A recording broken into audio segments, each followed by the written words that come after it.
I knew something was wrong the second I stepped inside. Nothing was missing. That was the first thing I checked. Wallet, laptop, safe, everything was still there. But my house did not feel like mine anymore. The couch was in a different spot. Not just nudged a little, turned completely, facing the wrong wall. My coffee table had been pushed off center. The lamp I always kept near the window was now in the corner, like someone did not understand why it was there in the first place. I stood there for a few seconds just looking around. Quiet. Too quiet. I did not hear anything. No movement, no one inside. But something felt off in a way I could not shake. 3 weeks. That was how long I had been gone. Training exercise at Fort Belvoir. Early mornings, late nights, the kind of schedule where you stop thinking about anything outside the mission. I was tired. I wanted a shower, a real bed, and a normal day. Instead, I walked into this. I closed the door behind me and locked it out of habit. Then I moved through the living room slowly, scanning. Not like someone checking for a mess. Like someone checking for a problem. Kitchen next. That was where it got worse. My coffee machine was gone from the counter. Not stolen. Just moved inside a cabinet. Same with the toaster. The spice rack had been reorganized. Not alphabetically. Not by type. Just differently, like someone had their own system and decided mine was wrong. I opened the fridge. Even that was different. Containers I did not recognize. Food I did not buy. Labels I did not write. I let out a slow breath and closed it. This was not random. Whoever did this did not rush. They took their time. They touched everything. I walked down the hallway toward the bedroom. My steps slowed without me realizing it. Not because I was scared, because I was trying to process what I was looking at. The door was slightly open. I never leave it like that. I pushed it wider. Bed made. Not how I make it. Pillows stacked differently. Sheets tucked in tighter than usual. My dresser. That one hit me harder than it should have. Drawers opened. Clothes folded in a way I do not fold them. Some outfits I always keep ready. Gone. Not missing. Just moved. Like someone went through my things and decided what mattered. I stood there, hands on my hips, trying to make sense of it without jumping to conclusions. No broken locks. No forced entry. No sign of a struggle. So this was not a break-in. Not technically. I walked back to the front door and looked at the lock again anyway. Still intact. Same scratch marks. Same everything. Which meant one thing. Whoever did this did not need to break in. They already had access. That narrowed it down fast. I pulled out my phone, but I did not call right away. I just held it for a second, thinking, because this was not just about someone being in my house. This felt personal, controlled, like someone did not just enter, they made decisions. I walked back into the living room and sat down on the edge of the couch, or what used to be the couch's spot. It felt wrong sitting there now, like I was in someone else's space. My eyes moved across the room again. Every little change started to stack. The plant I kept by the window had been moved to a darker corner. The books on my shelf were rearranged by size. My mail had been opened. That one made my jaw tighten. I did not rip anything open. I just picked up one envelope and looked at it. Definitely opened. Definitely not by me.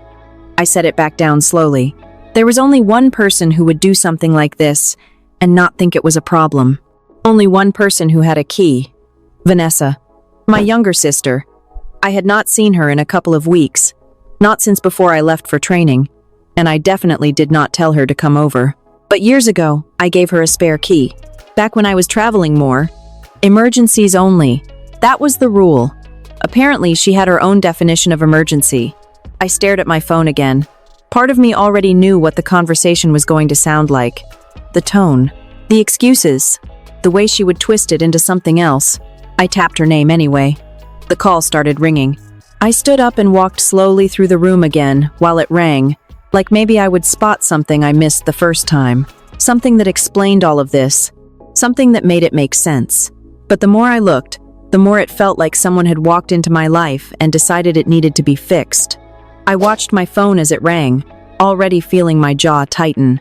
She picked up on the fourth ring, a pause. Then her voice, casual, like nothing was wrong. "Hey, I did not ease into it. You went into my house." Another pause. Not confusion, not surprise. Just a beat, like she was deciding how to respond. "Yeah," she said. I figured you would notice. That hit harder than if she had denied it. I looked around my living room again. You did not just go in. You moved everything. I helped you, she said. Quick now. You are welcome, by the way. I let out a short breath through my nose. You went through my stuff. It was a mess, Danielle. That word sat there. Mess. I glanced at my kitchen again. Everything clean, organized, just not mine. It was not a mess, I said. It was my house. You call that a house? She shot back. It looked like a storage unit. No personality, no warmth. It did not even look like someone actually lived there. I did not respond right away. Not because I did not have something to say. Because I was trying to keep the conversation from going sideways. She kept going anyway. You have been gone all the time, working non-stop. And when you are home, you live like you are still on base. It is not normal. There it was. Not about the house. About me. I did not ask you to fix anything, I said. You would not, she said. That is the problem. You do not see it. I walked into the kitchen while she talked, opening a cabinet and closing it again, without really looking. My hand stopped on the counter where my coffee machine used to be. You do not get to decide how I live, I said. I am your sister, she replied. Like that settled it. I almost laughed. Not because it was funny, because it was predictable. That does not give you permission to go into my house while I am gone. I gave you a key for emergencies.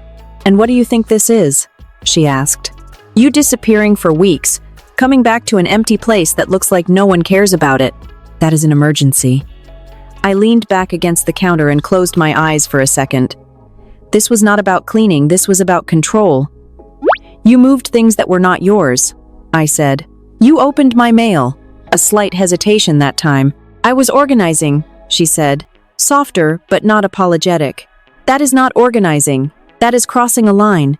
You are being dramatic. I pushed off the counter and walked back into the living room. The couch still looked wrong. Everything did.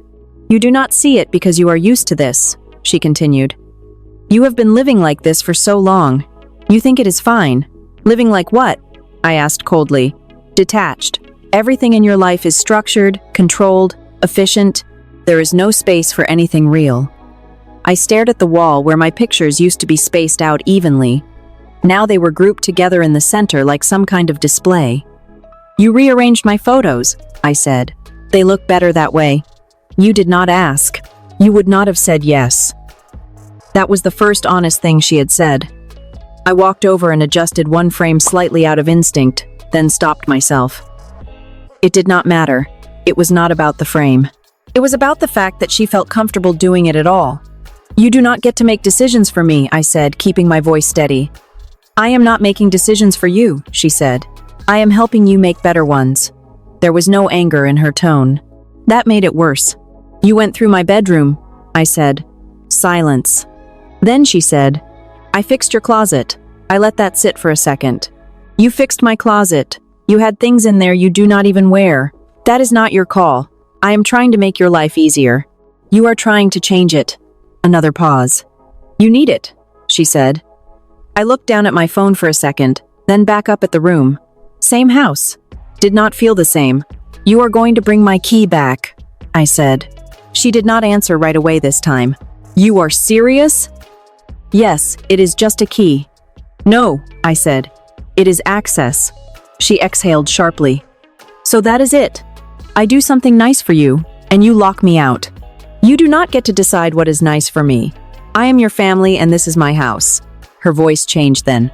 Not louder, sharper. You are overreacting. I did not respond because I knew if I stayed on the phone, this would turn into something else. Something louder. Messier. And that was not what I needed right now. I want the key back, I repeated. She did not agree. She did not refuse. She just said, we will talk about it. Then the line went quiet.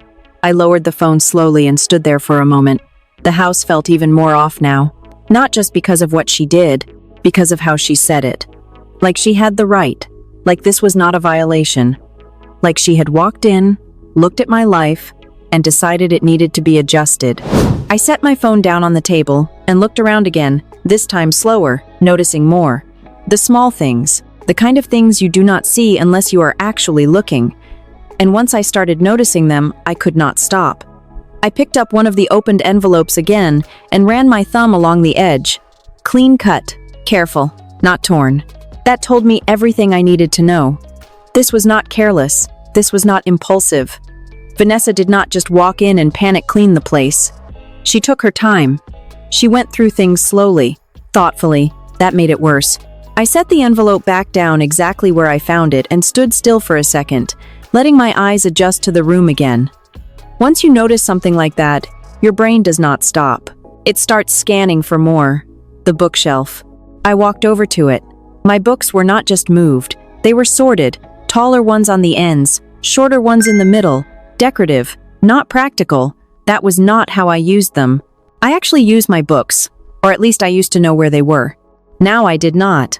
I reached for one out of instinct and stopped halfway. I could not remember where it used to be. That hit harder than I expected. I turned away from the shelf and looked toward the hallway again. Something about this whole situation kept pulling me back there, like the answer was somewhere deeper in the house. I walked back into the bedroom, slower this time. The air felt different in there. Not physically, just wrong. I went straight to the dresser. Top drawer first. Opened. Everything folded tighter than I do it, stacked differently. My gym clothes were no longer grouped the way I keep them. It was not messy, it was controlled, intentional. Second drawer, same thing. Third drawer. That was when I noticed something missing. A black long-sleeve shirt I always keep near the top. Not because it is special, just because I wear it a lot. Gone. I did not panic. I just stood there thinking. Then I checked the closet. Vanessa had reorganized that too. Clothes grouped by color now. Jackets on one side, shoes aligned like a display. I scanned through it slowly. There it was. The black shirt, folded and placed on a shelf I do not use. I pulled it down and held it for a second. This was not about losing things. It was about losing familiarity. Everything was technically still here, but nothing was where it belonged. I leaned against the closet frame and exhaled. This was not new. That thought came out of nowhere, but once it did, it stayed. This was not the first time Vanessa crossed a line, just the first time she went this far. I remembered the first week I moved into this house. Still unpacking, boxes everywhere, barely had the kitchen set up. I woke up one morning to footsteps.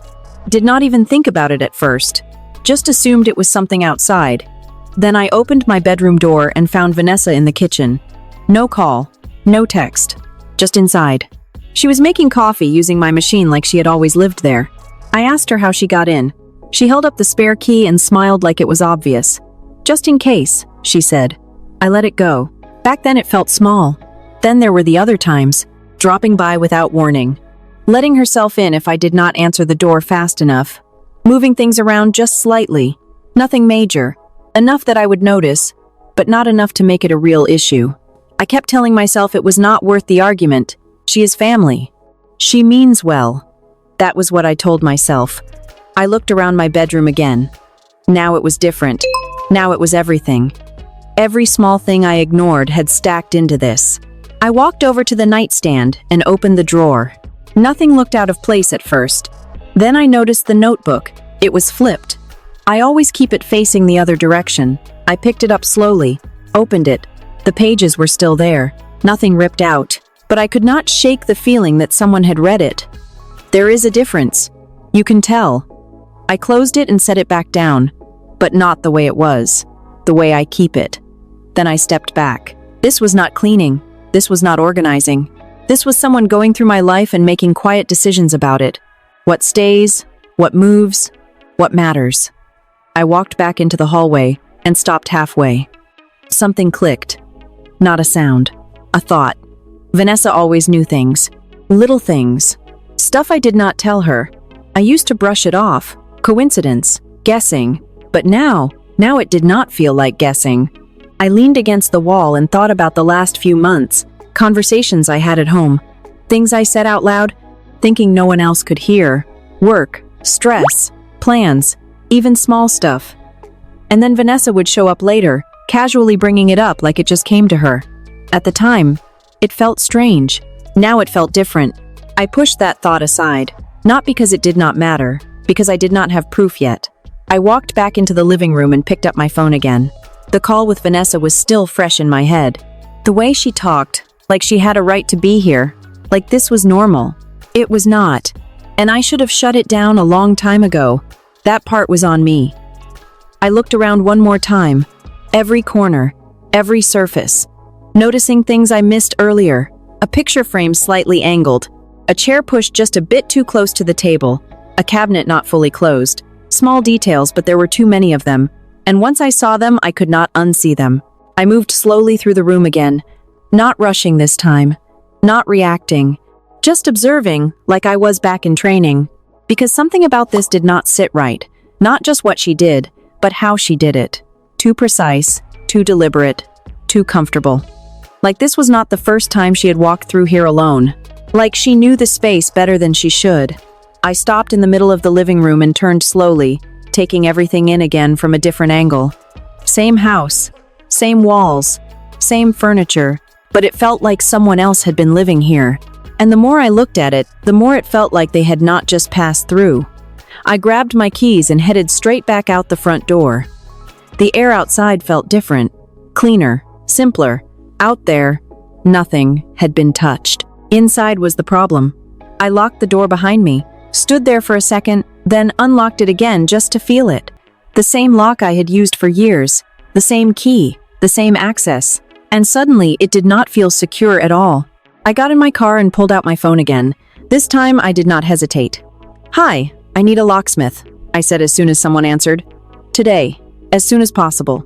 They asked a few basic questions. Address, type of lock, timeline. "I can be there in about an hour," the guy said. "I will be here."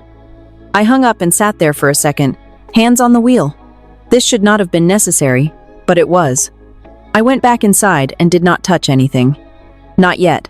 I did not want to move things around again. Not until I reset the one thing that actually mattered. Access. I stayed in the living room, pacing a little, phone in my hand, not really looking at anything. My eyes kept catching details I had not noticed earlier. A drawer slightly open, a cabinet not fully shut, little things that did not belong to me. Every time I noticed one, my jaw tightened just a little more. An hour later, there was a knock at the door. I checked through the window first. Habit, middle-aged guy. Toolbox, work truck out front. I opened the door. "You called about the locks?" he asked. "Yeah, all of them." He nodded, stepped inside, and paused for half a second, glancing around. "Someone do some redecorating?" he asked casually. "Something like that." He did not ask anything else. We started at the front door. He worked efficiently, no wasted movement. I watched him the whole time, arms crossed, leaning against the wall. The sound of the old lock being removed felt final. Metal clicking, pieces coming apart. I did not realize how much tension I was holding until that moment. "You want standard replacement?" he asked. "Something stronger." He gave a short nod. "Got it." He installed the new one, tested it twice, then handed me the new keys. "These are the only copies," he said. "Unless you make more, I will not." We moved to the back door next, then the side entrance. Every lock in the house. By the time he finished, it felt like the house had shifted back just a little, not fully. Not yet. But something changed. Like a boundary had been put back in place. I paid him, thanked him, and closed the door behind him. Then I locked it. New key, new sound. I stood there for a second holding it, letting that sink in. No one else had access now. No one. I walked back into the living room, slowly looking around again. Same mess, same changes, but now it felt different. Now it felt like I could deal with it. My phone buzzed in my hand. "Vanessa?" I stared at the screen for a second, then answered. "What did you do?" she asked immediately. No greeting, no hesitation. I changed the locks. Silence. Then a sharp exhale. "You are serious right now?" "Yes. You actually locked me out of your house." I did not respond right away. I just let that sit. "My house," I said. "You are unbelievable. You do not get to come in whenever you want." "I was not coming in whenever I want. I was helping you. You went through my things. I organized them. You opened my mail." A pause. "That is not the point," she said. "It is the point." Her tone shifted again. "Colder now. You are acting like I did something wrong. You did. I am your sister. That does not change anything. It should. I walked over to the couch and sat down, looking straight ahead, not at anything specific. You do not get to decide what I need, I said. You needed help. I did not ask for it. You would not have. There it was again, that certainty. Like she knew better. Like my life was something she could adjust. You do not live here, I said. I could if I wanted to, she snapped. I have been here enough. That line hung in the air. I straightened slightly. What does that mean? It means I know how you live, she said. I know what you ignore. I know what you do not see. You do not know anything about my life. I know more than you think. That made me pause. Not because of what she said, because of how she said it. Too confident, too sure. I leaned forward slightly, elbows on my knees. Then you should have known I would change the locks. She did not respond to that. Instead, she switched direction. So what? You are just cutting me off now. Over this? This is not this. It is exactly this. You are making a big deal out of nothing. I let out a short breath. You walked into my house while I was gone and changed everything. I made it better. For who? Another pause. For you, she said, but it did not land the same. I looked around again. The room still felt off, but now, with the locks changed, it felt contained. Like whatever had happened stopped at the door. You are bringing the key back, I said. I do not need to. It does not work anymore, right? No. But I still want it back. Why? Because it was not just a key, it was the assumption behind it. The idea that she could still walk in whenever she decided. I want it back, I repeated. She let out a frustrated sound. This is ridiculous. No, I said. What you did was ridiculous. Silence again, then quieter this time. You are really going to do this? I already did. Another long pause. Then she said, fine. The word did not sound like agreement. It sounded like something else. I did not respond. A few seconds passed. Then the call ended. I lowered the phone slowly and set it on the table. The house was quiet again, but not the same quiet as before. This one felt settled, controlled, at least on the surface. I leaned back and let my eyes move across the room one more time. Same walls, same furniture, same everything. Except now, every detail stood out more clearly, and the more I looked at it, the more I understood this was not over. I pushed myself up from the couch and walked back into the kitchen more slowly. This time I was not reacting. I was looking. That was the difference. Before, I was trying to fix things. Now I was trying to understand them. I opened the cabinet where my coffee machine had been shoved earlier, pulled it back out, and set it on the counter where it belonged. My hand stayed there for a second, resting on it. Small reset. It did not fix anything. It just made the room feel slightly more like mine. I turned around and leaned back against the counter again, scanning the space from a different angle. You notice more when you stop rushing. The fridge. I opened it again. Containers, leftovers. Handwriting on labels that was not mine, Vanessa's. That part bothered me more than I expected. Not because of the food. Because she stayed long enough to cook. Long enough to settle in. Long enough to treat this place like it was hers. I closed the fridge and walked toward the hallway again. This time, I did not go straight to the bedroom. I stopped halfway. There was something about the space itself. Not the furniture, not the layout, something else.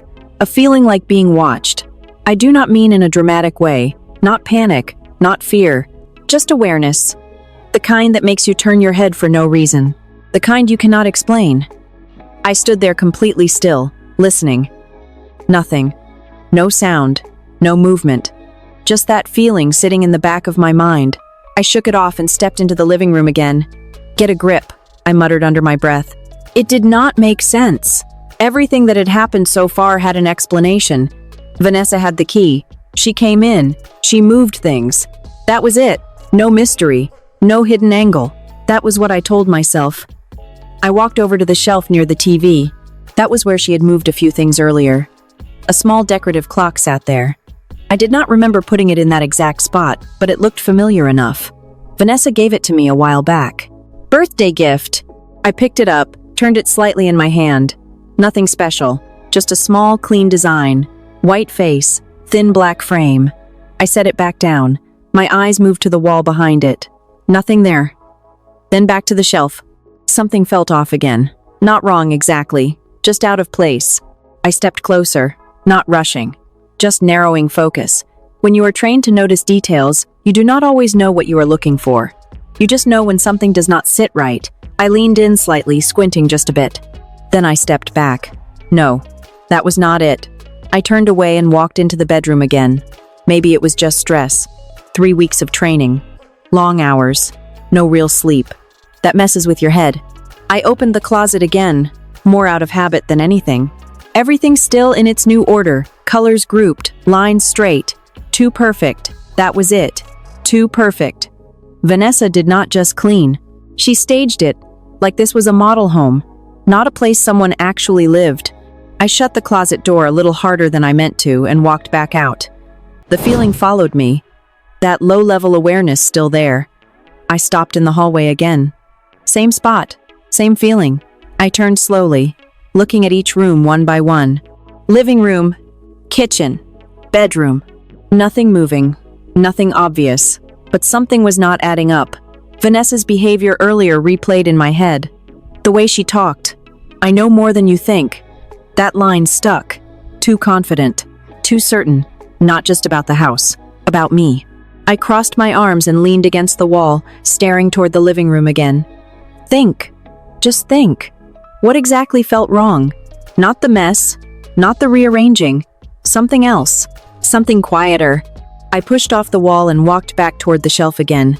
The clock caught my eye this time without me trying. Same as before, but now I did not look at the front. I looked at the side. Then the back. Nothing obvious. I picked it up again, slower this time. Turned it over. Checked the battery compartment.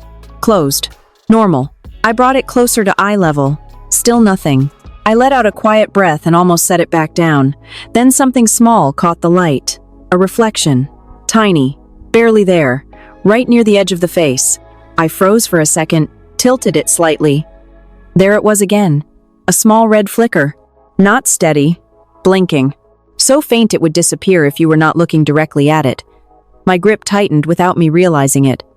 I turned the clock slightly to the side, watching that spot. The flicker stayed. Not random. Not a reflection. Intentional. I did not move for a few seconds. I just stood there holding it, watching, waiting for it to disappear. It did not. My heart did not start racing. That is not how it works. Everything actually slowed down. Quiet. Focused. Clear. I set the clock down carefully on the table instead of putting it back on the shelf. Then I leaned in closer. Closer this time. Close enough to see the edge where the frame met the glass. There was a gap. Small. Not part of the design. My eyes locked onto it, and that same faint red blink showed again. Consistent. Controlled. I did not touch it. Not yet. I straightened up slowly, stepping back half a step. The room felt different now. Not off. Not uncomfortable. Defined. Like something invisible had just become visible. I looked around the living room again, but this time it was not random scanning. It was targeted. Focused. Intentional. Because if that was what I thought it was, then this was not just about Vanessa moving things around. This was not even about her crossing a line. I glanced back at the clock. The red light blinked again. And this time, it did not feel subtle anymore. I leaned closer to the clock, keeping my movements slow and controlled. No sudden reactions, no panic, just observation. The red light blinked again. Faint, almost invisible unless you were looking directly for it. Whoever put it there was not trying to hide it perfectly, just enough to pass unnoticed. That told me something. This was not professional, but it was deliberate. I reached out and picked the clock up again, this time with both hands, turned it slightly, tilted it under the light. The gap I saw earlier was not a crack. It was a seam. I pressed lightly against the back panel. Nothing. I adjusted my grip and tried again, applying pressure along the edge. A small click. That was all it took. The backplate shifted just enough for me to slide a fingernail into the gap and pry it open. Inside, it was exactly what I expected. A small lens, wires, a compact battery pack, a basic circuit board. Nothing military grade, nothing sophisticated. Just a consumer device. The kind anyone could order online. But that did not make it harmless. It made it accessible. I stared at it for a few seconds, letting it register fully. There it was. Proof. Not a feeling. Not a suspicion. Something real. Something placed there intentionally. I closed the back panel slowly and set the clock down on the table more carefully than before. Then I stepped back. My breathing stayed steady, but my thoughts shifted fast. This was not about cleaning. This was not about rearranging. This was surveillance. And suddenly, every moment in this house over the past few weeks, maybe longer, felt different. I walked a slow circle around the living room, not touching anything, just looking. Where would someone place something like this? Somewhere central. Somewhere with a clear view. That shelf faced the couch, the main seating area, the TV, the front door. Whoever installed it did not guess. They knew exactly where to put it. I stopped and looked back at the clock again. Vanessa gave me that months ago. Maybe longer. That thought hit harder than anything else so far. I moved back toward the table and picked it up one more time, turning it over in my hands. Same clock. Same design. Same gift. Different meaning now. I set it down again and walked into the hallway faster this time. Bedroom. If there was one in the living room, there could be more. I scanned the room quickly at first. Nothing obvious. Then I slowed down. That is when you find things. Not when you rush. I looked at the smoke detector on the ceiling. Standard placement. Standard model. But I did not trust anything at that point. I grabbed a chair, stepped up, and took a closer look. No light. No gap. No sign of tampering. I stepped down. Closet. Nothing. Dresser. Nothing obvious. But that did not mean anything. The first one was not obvious either. I moved back into the hallway and stood there for a second, thinking. Vanessa's voice echoed in my head again. I know more than you think. At the time it sounded like attitude. Now it sounded like information. I walked back into the kitchen, looked at the cabinets, the appliances, the angles. Same process, same logic. Where would someone place it? Line of sight, coverage, access. I checked the top of the cabinets, the edges near the ceiling, behind small appliances. Nothing. I moved slower, more deliberate. Then I stopped near the counter and leaned slightly to the side. That was when I saw it. Not a light this time. Just a shape, too square to be part of the design. Tucked just under the upper cabinet near the corner. I reached up and touched it. Plastic, lightweight, magnetic. I pulled it off. Same thing. Small lens, compact battery, same type of device. My jaw tightened slightly, but I did not react beyond that. 2. That meant this was not random. This was planned. I set the second device down next to the clock on the table and stepped back again. The house felt smaller now, not physically, just exposed.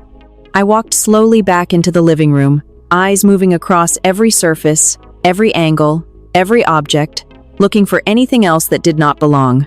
Because if there were 2, there could be more. But I did not rush to find them all. That was not the priority anymore. I pulled my phone out and stared at the screen for a second. Then I opened my contacts, hovered over Vanessa's name, and did not press it. Calling her right now would not give me anything. She would deny it, deflect, twist it into something else. And I was not interested in hearing that version of it. Not anymore. I lowered the phone and set it down. This had already moved past a conversation. This was not a misunderstanding. This was not a boundary issue. This was illegal, plain and simple. I picked up the clock again, holding it in my hand, feeling the weight of it. Light. Almost nothing. But what it represented, that was something else entirely. I set it back down next to the second device and looked at both of them. 2 objects. Small, simple. But they changed everything about this situation. I walked to the front door and checked the new lock again. Solid, secure. That part was done. Vanessa was not getting back in, but that did not undo what she had already done. I turned back toward the living room slowly. The house was quiet again, but not the same quiet as before. This one had weight, definition, clarity. I moved back to the table and stood over the devices, looking down at them. No guesswork left, no assumptions, just facts. And with that, there was not really a decision to make anymore. I picked up my phone again, and this time I did not hesitate. My thumb hovered for half a second. Then I dialed 911. What is your emergency? My name is Danielle Harper, I said, keeping my voice steady. I believe someone installed surveillance devices inside my home without my consent. There was a brief pause on the other end. Are you safe right now? Yes. Is the person still in the home? No. Okay. Officers are on the way. Stay where you are and do not touch anything else if possible. I understand. I ended the call and set my phone down on the table next to the devices. The room felt quieter after that. Not empty, just settled. Like everything had shifted from confusion to process. I did not move anything else. Did not check for more cameras. Did not walk around. I stayed exactly where I was, waiting. It did not take long. About 10 minutes later, I saw the patrol car pull up through the front window. 2 officers stepped out. I opened the door before they knocked. "Ma'am," one of them said. "You the one who called?" "Yes, Danielle Harper." They stepped inside, both scanning the room instinctively. One older, one younger. "What seems to be going on?" the older one asked. I gestured toward the table. "I found those inside my house. I did not install them, and I did not give anyone permission to." They stepped closer. The younger officer leaned in slightly, not touching anything. "That is a camera," he said. "I know. How long have they been there?" "I do not know exactly, but they were placed while I was away for a few weeks." The older officer looked back at me. "Anyone else have access to your home?" "Yes." "Who?" "My sister." They exchanged a glance. "Name?" "Vanessa Harper." The younger officer took out a small notebook. "Does she have a key?" "She did. I changed the locks earlier today." "Did you give her permission to enter your home while you were gone?" "No." The older officer nodded slowly. "All right. We are going to need to take a closer look at everything. Mind if we walk through the house?" "Go ahead." They moved methodically. Living room first, then kitchen, then hallway. They were not rushing. They knew what to look for. I stayed back, arms crossed, watching them work. The younger officer came back a few minutes later. "Found another one," he said, holding up a small device inside an evidence bag. "That made 3. The older officer let out a quiet breath. "Okay," he said. "This is more than just a one-off." He turned back to me. "We are going to call this in and have detectives come out. This could be considered unlawful surveillance. Possibly more, depending on placement." I nodded. "I understand. Do you mind if we ask a few more questions?" "Go ahead. When was the last time you saw your sister?" "Before I left for training. About 3 weeks ago." "Did she mention coming by your house?" "No." "Any history of disputes between you two?" I paused for a second. "Not like this. She has crossed boundaries before, but nothing like this." He nodded, writing something down. "And you said you are in the military?" "Yes. Logistics officer. Fort Belvoir." That detail shifted their tone slightly. Not dramatically. Just enough. "All right," he said. "That adds another layer. Even if no classified material was involved, this still raises concerns." "I know. I did not elaborate. I did not need to. They already understood the basics." The younger officer finished bagging the devices and set them aside. "Detectives should be here soon," he said. I nodded and leaned back slightly against the wall. Time moved slower after that. Not in a stressful way, just measured. Every minute had a purpose now. No guessing. No second guessing. Just facts. Another car pulled up outside about 20 minutes later. 2 more officers came in, this time in plain clothes. Detectives, they introduced themselves, then got straight to work. Photos, notes, questions. Same questions, but deeper. "Walk me through exactly what you found and when." I did.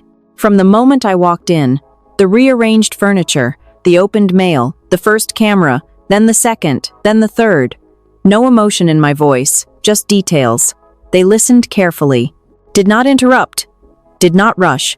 When I finished, one of them looked down at the devices on the table. "Did your sister ever give you this clock recently?" he asked. "No. She gave it to me months ago." "And the other devices? I have never seen them before." He nodded slowly. "All right." He looked at his partner, then back at me. "We are going to need to bring your sister in for questioning." "That is fine. You understand this could lead to charges?" "Yes." There was no hesitation in my answer, because at that point, this was not about family. Not anymore. This was about what she did. The detective studied my expression for a second, like he was checking for doubt. He did not find any. "We will keep you updated," he said. They collected everything carefully, placing each device into separate evidence bags. Chain of custody documented. Logged. Nothing sloppy, nothing rushed. When they were done, the room felt empty again, but not in the same way as before. Before, it felt off. Now it felt cleared, like the problem had been identified and removed from the space, at least physically. The older officer stepped toward the door. "If anything else comes up, you call us right away," he said. "I will." They left one by one, and the door closed behind them. I locked it again. New lock. Same motion. Then I stood there for a second, hand still on the handle. The house was quiet again, but this time it did not feel like something was hiding in it. It felt like everything was out in the open. I walked back into the living room and looked at the table. Empty now. No devices. No evidence sitting in front of me. Just a clear surface. But I could still see exactly where they had been. I sat down slowly and leaned back, staring at the ceiling for a second. No movement. No blinking lights. Just stillness. And for the first time since I walked in earlier that day, I was not trying to figure out what was going on. I already knew. I sat in the courtroom with my hands resting flat on my knees, keeping them still. Not because I was nervous, because I did not want to give anything away. Vanessa sat across the room a few seats down from her attorney. She did not look at me when I walked in, did not acknowledge me at all. That was new. Before all of this, she always looked, always watched. Now she kept her eyes forward like I was not there. The room itself was exactly what you would expect. Neutral walls, fluorescent lights, no drama, no theatrics, just process, just consequences. This was not some drawn-out emotional confrontation. It was structured, controlled, like everything else that mattered in the real world. The prosecutor laid it out clearly. Unauthorized entry, installation of surveillance devices, recording without consent. Each charge explained in plain language. No exaggeration, no emotion, just facts. I listened not because I did not already know what happened, but because hearing it out loud like that changed the way it felt. At home, it was personal. In here, it was criminal. Vanessa's attorney tried to soften it. He said she was concerned about her sister. He said she acted out of misplaced care. That word again, care. It almost sounded reasonable if you did not know the details, but the details were exactly what mattered. The prosecutor did not argue emotionally. He just pointed back to the evidence. Multiple devices, strategic placement, recorded access logs, timestamps. This was not one bad decision. It was a pattern. Deliberate. Repeated. That was what changed everything. Vanessa shifted slightly in her seat, finally glancing in my direction for a split second before looking away again. No apology, no acknowledgement. Just distance. When they called me up to testify, I stood, adjusted my jacket slightly, and walked forward. No rush, no hesitation. I took the seat and answered the basic questions first. Name, occupation, relationship to the defendant. Then it moved into what happened. I did not tell a story. I explained. I described what I saw when I walked into my house, what was moved, what was opened, what did not belong. Then the devices, where I found them, what they looked like, how many. No extra emotion. No, added weight, just facts. Because facts did not need help. The prosecutor asked, "Did you give your sister permission to enter your home while you were away?" No. Did you give her permission to install any recording devices? No. Did you know they were there before you found them? No. Each answer landed clean, clear, simple. Vanessa's attorney stood up for cross-examination. He approached slowly, flipping through his notes. "Miss Harper," he started, "you mentioned your sister had a key to your home at one point." "Yes, so she had access for emergencies, but you trusted her enough to give her that access." "I trusted her to follow the conditions." He nodded slightly. "And she has helped you in the past. Not like this, but she has been in your home before." "Yes, and you did not object at the time." I paused for half a second. I did not know the full extent of what she was doing. That shifted the tone. He adjusted his stance. "So your issue now is not that she entered your home, but how she entered it. My issue is that she entered without permission and installed surveillance devices. Direct. No room to twist it." He tried one more angle. "Is it possible she believed she was acting in your best interest?" "That does not change what she did. That was it." He nodded once and stepped back. No dramatic moment, no big reaction, Just the end of his questions. I stepped down and returned to my seat. Vanessa did not look at me. The rest of the proceedings moved quickly. Evidence presented, statements reviewed, no surprises. Everything lined up exactly the way it had been documented. When the judge spoke, the room quieted even more. He did not raise his voice, did not lecture. He simply laid out the conclusion. This case is not about intent alone, it is about action. Unauthorized entry, installation of surveillance devices, and violation of privacy are serious offenses. Vanessa sat completely still. This court recognizes the personal relationship between the parties, he continued, but that does not excuse the behavior demonstrated. That was the part that mattered. Family did not change the outcome. It just made the situation worse. The sentence was delivered clearly. No confusion, no delay, a fixed term, legal consequences, and a restraining order. No contact, no access, no exceptions. Vanessa finally reacted then. Not loudly, just a small shift. A slight movement of her head. A tightening in her posture. That was it. No apology, no outburst. Just the reality settling in. The officers moved in quietly, guiding her out of the courtroom. She did not resist, did not say anything, did not look back. I stayed seated for a moment after everyone started moving. No rush to leave, no need to react, because there was not anything left to process. Everything had already been decided. I stood up, adjusted my jacket again, and walked out at a normal pace. Outside, the air felt the same as it had every other day. Nothing changed out there, but inside, something had. Not in a dramatic way, just clear, defined. I walked to my car, unlocked it, and sat inside without starting the engine. Hands on the wheel again, same position as before, different situation. There was no sense of victory, no satisfaction, just a quiet understanding. This was not about getting back at anyone. It was not revenge in the way people think. It was a line. And what happens when someone crosses it? I looked straight ahead for a few seconds, then finally started the car and drove home. I sat in my car for a minute before going inside, engine off, hands still on the wheel. The silence felt different now. Not heavy, not tense, just quiet. The kind of quiet you get when something is finally settled, even if it did not end the way you thought it would. I walked back into my house, slowly unlocking the door with the new key. Same motion as before. Same seta, but it did not feel and it did not feel defensive anymore. It just felt normal. The living room looked the way I left it after resetting everything. My layout, my system, my space, nothing out of place. No hidden movement, no second guessing. I stepped inside, closed the door behind me, and stood there for a second, letting that sink in. Because the truth is, this whole situation did not start with cameras. It did not start with Vanessa walking into my house. It started long before that.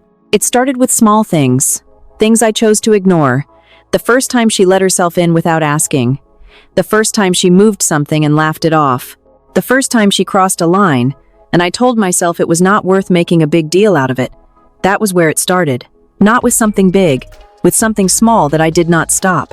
I walked over to the couch and sat down, leaning forward slightly, hands resting together. That is the part people do not like to admit. We do not notice problems when they are small, or we do, and we decide they are not important enough. We tell ourselves it is family. We tell ourselves they mean well. We tell ourselves we are overreacting. And that is how it grows. Slowly, quietly. Until one day you walk into your own house and it does not feel like yours anymore. I leaned back and looked around the room again. Everything was exactly where I wanted it, but it took a lot more than rearranging furniture to get there. It took recognizing something I should have addressed a long time ago. Vanessa did not just wake up one day and decide to install cameras. She got comfortable first. Comfortable crossing lines. Comfortable making decisions that were not hers to make. And I let that happen. Not intentionally, but by not stopping it when it was easy to stop. That is the part that matters. Because people do not usually jump straight to extreme behavior. They test limits. And if nothing pushes back, they keep going. I stood up and walked into the kitchen, grabbing a glass of water and setting it on the counter. Same place I always put it. That consistency felt different now. More intentional. I leaned against the counter and took a sip, thinking about everything that led up to this. The conversations, the comments, The subtle ways she positioned herself as someone who knew better. I used to brush it off. Call it personality. Call it family. But that is not what it was. It was control. And control does not always show up loud. Sometimes it looks helpful. Sometimes it sounds like concern. Sometimes it hides behind words like, "I am just trying to help." That is what makes it harder to see. And even harder to call out. I set the glass down and crossed my arms, looking toward the living room again. If there is one thing I learned from all of this, it is simple. You do not wait until something becomes a problem to treat it like one.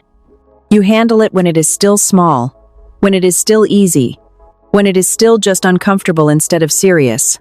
Because once it crosses that line, you are not dealing with discomfort anymore. You are dealing with consequences.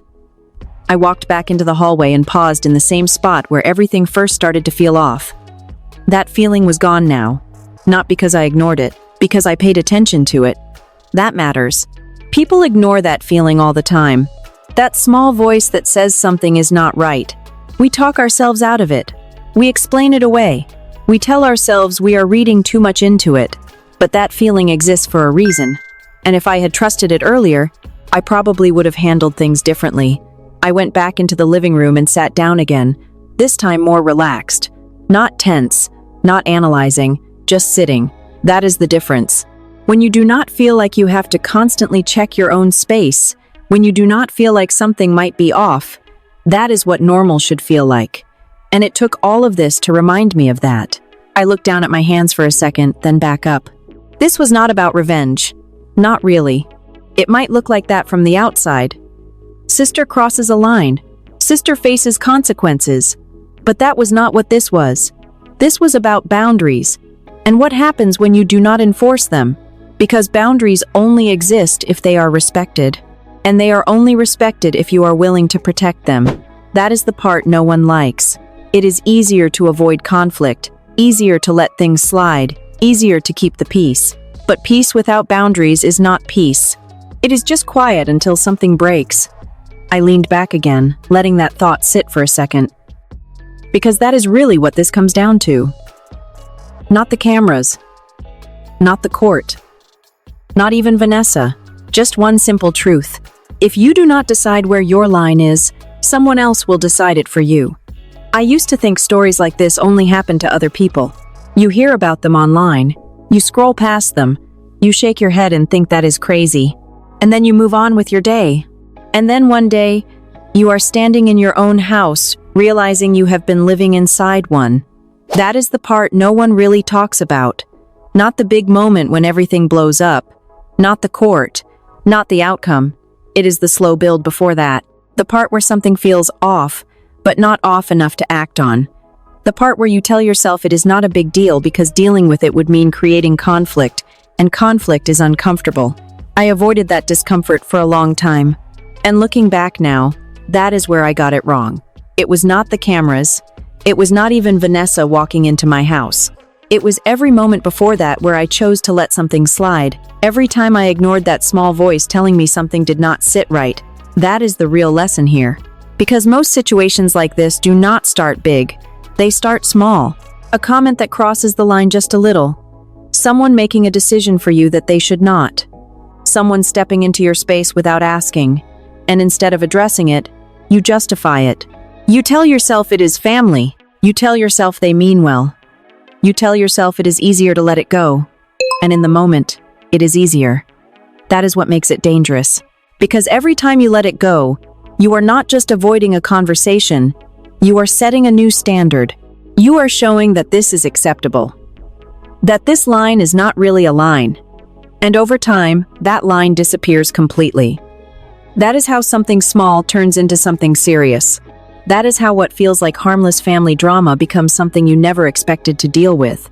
And I want to be very clear about this, because I think a lot of people struggle with it. Setting boundaries does not make you a bad person. It does not make you selfish. It does not mean you do not care about your family. It means you respect yourself enough to protect your space, your time, and your peace. Those things matter more than people want to admit, because once you lose control of your own space, everything else starts to feel unstable. Your home is supposed to be the one place where you do not have to question anything, where you do not have to analyze every detail, where you do not have to wonder if something is off.